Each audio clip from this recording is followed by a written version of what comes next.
মৰমৰ ছাত্ৰ-ছাত্ৰীসকল তোমালোকৰ তৃতীয় শ্ৰেণীৰ ইংৰাজী কিতাপৰ ২ নম্বৰ লেসনটো the monkey and the crocodile এই পাঠটোৰ যিখিনি প্ৰশ্ন উত্তৰ আছে সেইখিনি আজি কৰি দিবলৈ চেষ্টা কৰিম। প্ৰথমতে ১ নম্বৰ আছে আনসাৰ দ্য ফলোইং কুৱেশ্যন। তলৰ প্ৰশ্নখিনি আমাৰ উত্তৰ কৰিবলৈ কৈছে। প্ৰথম কৈছে where did the monkey live, what did the monkey see in the river, who became friends, what did the monkey give to the crocodile. Where did the monkey live, বান্দৰটো ক'ত বাস কৰিছিলে? The monkey live in a rose apple tree, বান্দৰটো এজোপা rose apple গছত বগী জামুক গছত বাস কৰিছিলে। ২ নম্বৰ প্ৰশ্ন what did the monkey see in the river, বান্দৰটোৱে নদীখনত কি দেখিছিলে? বান্দৰটোৱে নদীখনত এটা ঘঁৰিয়াল দেখিছিলে। The monkey saw' a crocodile in the river, বান্দৰটোৱে নদীখনত এটা ঘঁৰিয়াল দেখিছিলে। ৩ নম্বৰ প্ৰশ্ন হু বিকেম ফ্ৰেণ্ডছ, কোন কোন বন্ধু হৈছিলে? The monkey and the crocodile became friends, বান্দৰটো আৰু ঘঁৰিয়ালটো বন্ধু হৈছিলে। ৪ নম্বৰ প্ৰশ্ন what did the monkey give to the crocodile, বান্দৰটোৱে ঘঁৰিয়ালটোক কি দিছিলে? The monkey gave rose apples to the crocodile, বান্দৰটোৱে ঘঁৰিয়ালটোক ৰ'জ এপল দিছিলে, বগী জামুক খাবলৈ দিছিলে। বি নম্বৰ হৈছে চে য়েছ অৰ ন', হয়নে নহয় কোৱা বুলি কৈছে। The crocodile live in a river, ঘঁৰিয়ালটো এখন নদীত বাস কৰিছিলে, সেইটো য়েছ, আমি ইয়াত লিখিব লাগিব yes. The monkey live in an apple tree, বান্দৰটো এজোপা আপেল গছত বাস কৰিছিলে, হয়নে? এইটো নহয়, বান্দৰটো এজোপা ৰ'জ এপল গছত বাস কৰিছিলে, গতিকে এইটো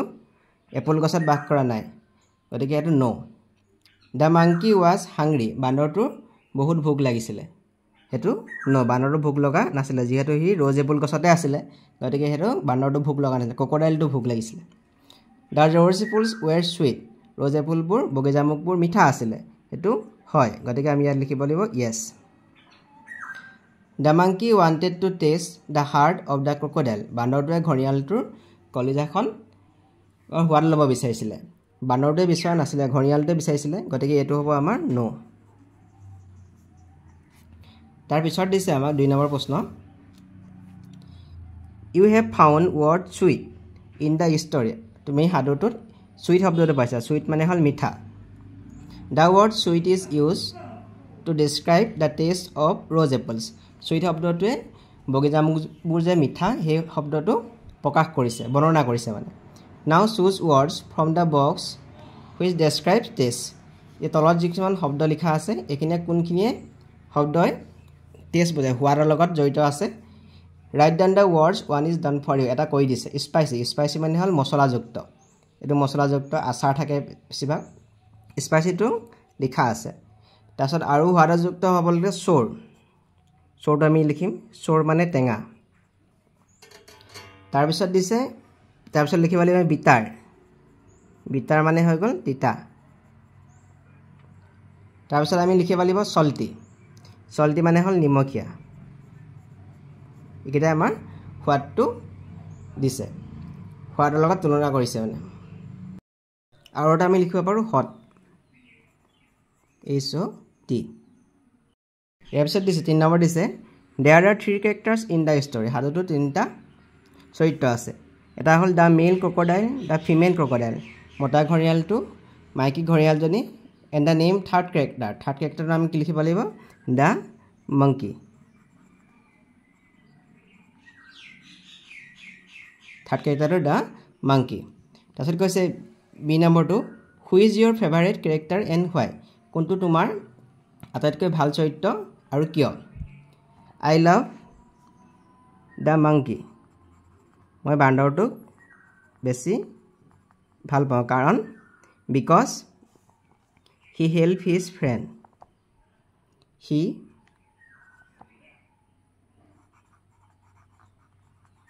হেল্প হিজ ফ্ৰেণ্ড, কাৰণ সি তাৰ বন্ধুটোক সহায় কৰিছিলে, ৰ'জ এপল খাবলৈ দিছে, খাবলৈ সি তাক সহায় কৰিছিলে কাৰণে মই বান্দৰটোক বেছি ভাল পাওঁ। তাৰপিছত কৈছে ৪ নম্বৰটো মেটছ দ্য ৱৰ্ডছ কলম A এণ্ড কলম B, এতিয়া কৈছে বাৰ্ড, বাৰ্ডটো হ'ল চৰাই, চৰাই ক'ত থাকে নেষ্ট, নেষ্ট মানে হ'ল চৰাই বাঁহত থাকে। মাংকি, মাংকিটো ক'ত থাকে ট্ৰী, আমি ইয়াত মিলাব লাগিব, ইয়াত ট্ৰীলৈকে মিলাব লাগিব। লায়ন, লায়ন ইয়াত মিলাব লাগিব আমি ডেন, ডেন মানে হ'ল গুহা, সিংহ গুহাত থাকে। ৰেবিটটো হ'ল বাৰ মানে হ'ল গাঁত শহাপহু গাঁতত থাকে 5 নম্বৰটো কৈছে read the following words aloud ডাঙৰকৈ পঢ়িব কৈছে CLIMB আমি ইয়াত B টো সাইলেন্ট থাকে আমি B টো উচ্চাৰণ নকৰোঁ CLIMB আমি পঢ়িম ক্লাইম্ব B টো উচ্চাৰণ নকৰোঁ B টো সাইলেন্ট থাকে THUMB থাম B উচ্চাৰণ নকৰোঁ COMB কম DUMB ডাম পিছতো চাওঁ আমি KNWE নি ইয়াত K টো সাইলেন্ট থাকে K টো আমি উচ্চাৰণ নকৰোঁ KNWE নি বুলি পঢ়িম KNOW নো K টো ইয়াত সাইলেন্ট KNIF নাইফ K টো আমি উচ্চাৰণ নকৰোঁ KNOB নব 6 নম্বৰ দিছে read the following words they are naming words এইবোৰে নাম বুজাইছে এই তলত দিয়া এই নাম শব্দখিনি নাম বুজাইছে মাংকি মানে বান্দৰ ক্ৰকডাইল মানে ঘৰিয়াল ৰিভাৰ মানে নদী ট্ৰি মানে হ'ল গছ এইবোৰ এটা এটা নাম বুজাইছে now read the lesson again and try to find some more naming words and write them in the boxes given below আমি বাকচকেইটাত নাম বুজোৱা শব্দ পাঠটোৰ পৰা পঢ়ি পিনে আমি লিখিব লাগিব আমি ইয়াৰ নেমিঙত লিখিব পাৰোঁ ৰ'জ এপল হাৰ্ট ডে আৰু ফ্ৰেণ্ড এইকেইটা আমি নেমিঙত হিচাপে ইয়াত লিখিব পাৰোঁ 7 নম্বৰ প্ৰশ্ন কৈছে look at the pictures and read the sentences below আমি ছবিবোৰ চাবলৈ কৈছে আৰু তলৰ বাক্যকেইটা পঢ়িবলৈ কৈছে ইয়াত দেখিছোঁ যে বান্দৰটোৱে গছৰ ডালত দুলি আছে দ্য মংকি ইজ সুইঙিং অন এ ট্ৰি বান্দৰটোৱে গছৰ ডালত খেলি আছে বা দুলি আছে the crocodile is swimming in the river ঘৰিয়ালটোৱে নদীত সাঁতুৰি আছে এই তলতে আমাক ছবি দিছে now look at the pictures write down the sentence about it এতিয়া দেখিছোঁ ল'ৰাটোৱে সাঁতুৰি আছে দ্য বয় ইজ সুইমিং বুলি লিখিব লাগিব আমি ইয়াত লিখিলোঁ দ্য বয় ইজ সুইমিং ল'ৰাটোৱে সাঁতুৰি আছে এতিয়া 8 নম্বৰটো কৈছে the monkey and the crocodile were good friends বান্দৰটো আৰু ঘৰিয়ালটো দুইটা ভাল বন্ধু আছিল দে টক উইথ ইচ আদাৰ সিহঁতে ইটোৱে সিটোৰ লগত কথা পাতিছিল the monkey shared rose apples with his friend বান্দৰটোৱে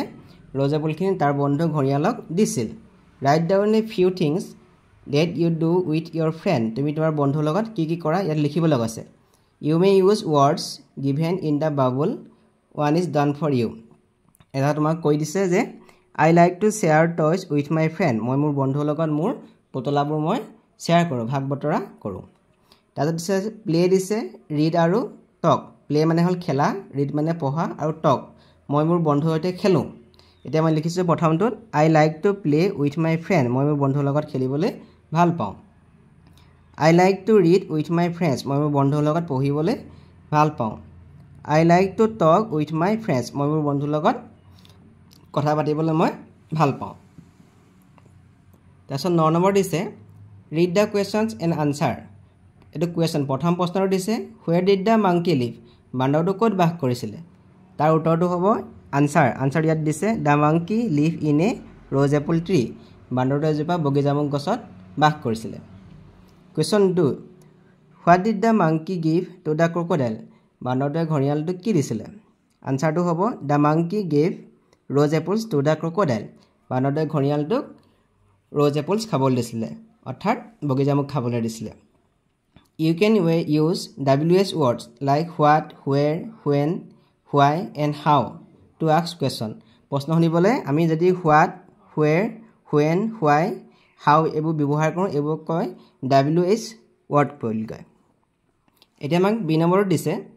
right down the question to get the given answer আমাক এতিয়া উত্তৰটো দিয়া আছে আমাক প্ৰশ্নটো কি হয় লিখিব লাগে the crocodile live in the river ঘৰিয়ালটো এখন নদীত বাস কৰিছিলে ইয়াত আমি প্ৰশ্নটো কি বুলি লিখিব লাগিব where did the crocodile live আমি লিখিব লাগিব ইয়াত where did the crocodile live যেতিয়া আমি প্ৰশ্ন সুধিম ইয়াত সদায় প্ৰশ্নবোধক চিন দিব লাগিব where did the crocodile live তাৰ পিছৰ আনচাৰো দিছে আমাক the crocodile gave his wife rose apples what did the crocodile give his wife ঘৰিয়ালটোৱে তেওঁ মানুহগৰাকীক কি দিছিলে ঘৈণীয়েকক কি দিছিলে হোৱাট ডিড দ্য ক্ৰকডাইল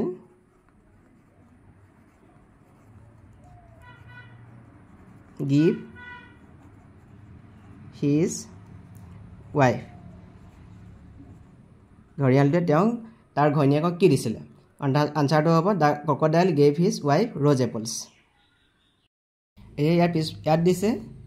বান্দৰটো আৰু ঘঁৰিয়ালটো কথা পাতিছে ঘঁৰিয়ালটোৱে উত্তৰ দিছে কি মাই নেম ইজ ক্ৰকডাইল এতিয়া বান্দৰটোৱে কি বুলি সুধিব বান্দৰটোৱে প্ৰশ্নটো কি বুলি সুধিব তোমাৰ নাম কি ইয়াত দিছে হোৱাট ইজ আমি লিখিব লাগিব হোৱাট ইজ ইয়'ৰ নেম তোমাৰ নাম কি তাৰপিছত আকৌ ঘঁৰিয়ালটোৱে উত্তৰ দিছে আই লিভ ইন দ্য ৰিভাৰ এতিয়া বান্দৰটোৱে কি প্ৰশ্নটো কি বুলি সুধিব তুমি ক'ত থাকা হুৱেৰ ডু ইউ লিভ তুমি ক'ত থাকা তেতিয়া ঘঁৰিয়ালটোৱে উত্তৰ দিব I live in the river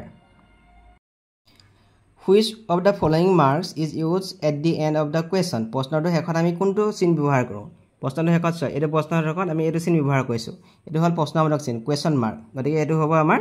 এইটো প্ৰশ্নবোধক কুৱেশ্যন মাৰ্কটো হ'ল এইটো তাৰপিছত কৈছে now write down two things that you did yesterday তুমি যোৱাকালি কি কি কৰা দুটা কামৰ বিষয়ে লিখা you can take help from the words given below' তলত যিকেইটা শব্দ দিয়া আছে এইকেইটাৰ পৰা তুমি সহায় ল'ব পাৰিবা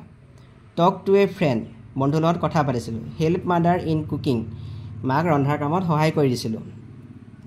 প্লেড ফুটবল খেলিছিলোঁ লিচেন টু মিউজিক গান শুনিছিলোঁ স্বাম ইন দ্য লেক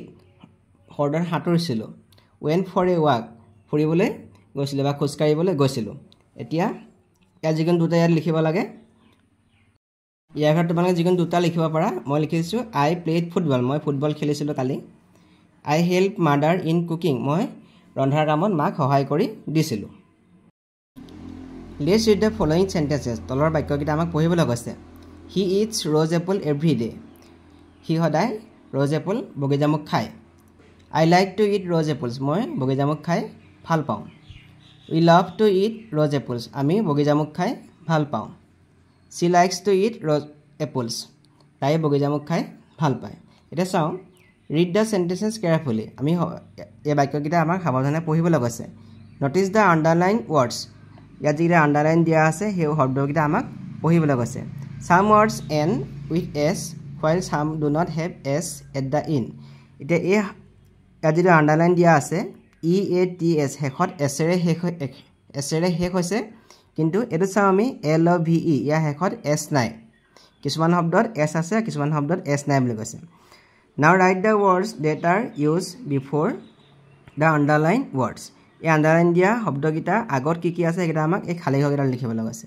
প্ৰথম খালী ঘৰটোত আছে ইটছৰ এইটো আণ্ডাৰলাইন দিয়া আছে তাৰ আগত আছে হি গতিকে প্ৰথমটোতে আমি লিখিম HE তাতে লিখা আছে লাইক LIKE এতিয়া আমি ইয়াত লিখিব লাগিব আই তাৰপিছত দিছে ইয়াত দিছে LOVE তাৰ আগত আছে WE উই WE লিখিম আমি ইয়াত C লিখিম SHEC তাৰপিছত হোল নম্বৰ দিছে look at the pictures and চে the names of the birds তলৰ ছবিবোৰ চাবলৈ কৈছে আৰু চৰাইবোৰৰ নামবোৰ ক'বলৈ কৈছে আমাক দিছে প্ৰথম ছবিটো হ'ল এইটো এটা ভাটৌ চৰাই ভাটৌ চৰাইটো ইংৰাজীত ক'ম পেৰট বগলীটোক আমি ক'ম ক্ৰেন শালিকাটো ক'ম মাইনা এজনী কাউৰীজনীক ক'ম আমি ক্ৰ' এজনী কুকুৰাজনীক আমি হেন বুলি ক'ম এজনী হ'ল মাছৰোকা চৰাইজনীক আমি ক'ম কিংফিচাৰ এজনী কুলি চৰাইজনীক কুকু বুলি কয় CUCK এজনী আমি ৰবিন ৰেডব্ৰেষ্ট বুলি ক'ম এজনী হ'ল গান গোৱা এবিধ চৰাই বুকুৰ বাকীবোৰ সিহঁতৰ ৰঙচুৱা বাকী থকা গান গোৱা এবিধ চৰাই ৰবিন ৰেডব্ৰেষ্ট এজনী ক'ম পাৰ পিজন